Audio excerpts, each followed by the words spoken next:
Assalamualaikum warahmatullahi wabarakatuh. Alhamdulillah wassalatu wassalamu ala Rasulillah wa ala alihi wa sahbihi wa mawalah wa la haula wa la quwata illa billah. Lebih kurang 240 jam ini adalah tempat beramal yang tertinggi di sisi Allah Subhanahu wa taala. Demikian hadis-hadis yang sahih disampaikan oleh baginda kita Nabi Muhammad sallallahu alaihi wasallam. Maka jangan disia-siakan, segala amal-amal kita harus lakukan dengan sebaik-baiknya. Salah satu di antaranya nanti adalah Idul Kurban, ya, di mana kita menyembelih hewan kurban al-udhiyah di hari 10 Zulhijjah dan juga bisa nanti di hari-hari tasyrik sesudahnya. Tapi lebih cepat lebih baik, ya.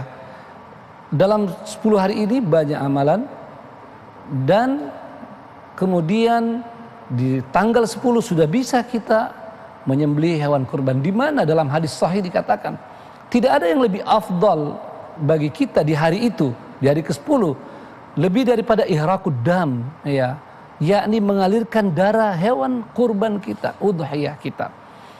Ini adalah sunnah dari Nabi Ibrahim alaihissalam dan juga para anbiya sebelumnya. Nabi Ibrahim alaihissalam disebutkan dalam hadis yang sahih ketika Rasulullah SAW berkurban, ditanya, apa ini ya Rasulullah? Sunnata abikum, ya, ini adalah sunnah, ini adalah amalan dari bapak kalian Ibrahim alaihissalam, di mana beliau sebagai penghulu daripada Rusul, daripada ulul azmi, daripada beliau adalah Khalilullah. Dan kisah penyembelihan ini memang kisah yang luar biasa di zaman Nabi Ibrahim alaihissalam. Seperti yang disampaikan tadi, ini ibadah yang penuh dengan simbol. Maka sesungguhnya dia diawali dengan simbol ketaatan dan pengorbanan kepada Allah Subhanahu wa taala. Nabi Ibrahim alaihissalam yang begitu dekat kepada Allah SWT, yang begitu patuh kepada Allah SWT sampai digelar Khalilullah, ya, juga mempunyai seorang anak yang sangat patuh, yang tumbuh sebagai seorang remaja. Saat sang anak Ismail alaihissalam dalam keadaan yang sangat menyenangkan orang tuanya, tiba-tiba Nabi Ibrahim alaihissalam dapat ujian dari Allah Subhanahu wa taala, disuruh untuk menyembelih anaknya. Seorang bapak tentu akan sangat sedih ingin bila harus mengorbankan anaknya. Tetapi kepatuhan kepada Allah SWT tidak ditawar-tawar oleh Nabiullah Ibrahim alaihissalam. Walaupun sebelumnya beliau sendiri sudah lulus ketika meninggalkan Ismail yang bayi bersama ibunya di Makkah, yang tanpa tumbuhan, tanpa orang, dan tanpa sumur, tanpa air minum, kecuali bekal sedikit yang ditinggalkan. Saat itu Ibrahim AS memanggil anaknya, ya, inni ara, aku melihat fil manami, saya melihat dalam mimpi saya menyembelihmu.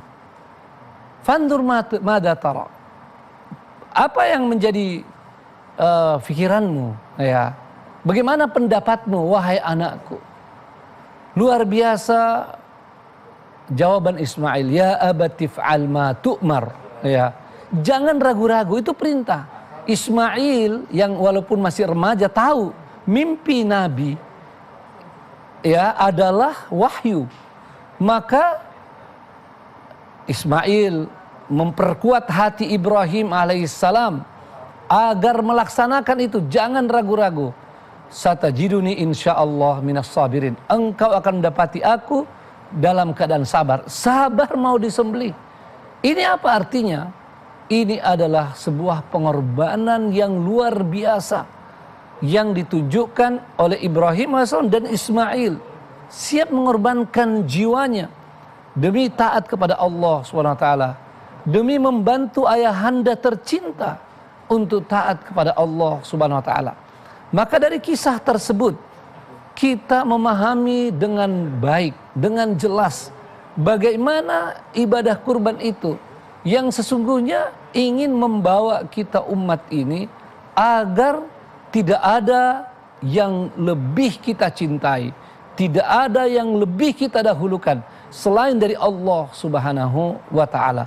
Semua yang kita miliki ini memang adalah milik Allah Subhanahu wa taala, termasuk jiwa kita, apalagi raga ini, apalagi harta benda yang lain.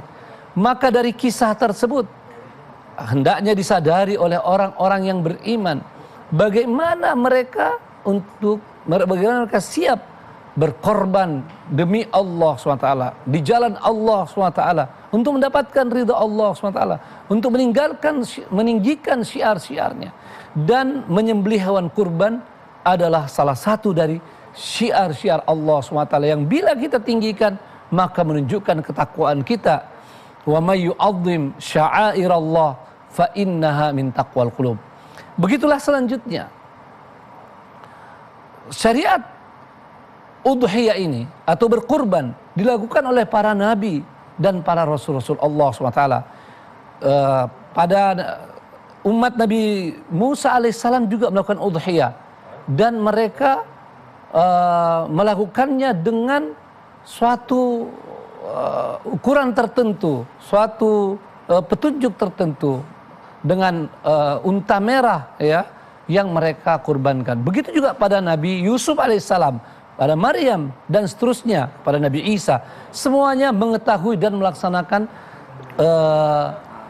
ibadah kurban ini, ya udhiyah ini sebagai taqarrub ilallah, dan sekaligus menunjukkan bahwa mereka siap untuk memberikan yang terbaik segala-galanya untuk Allah Subhanahu wa taala.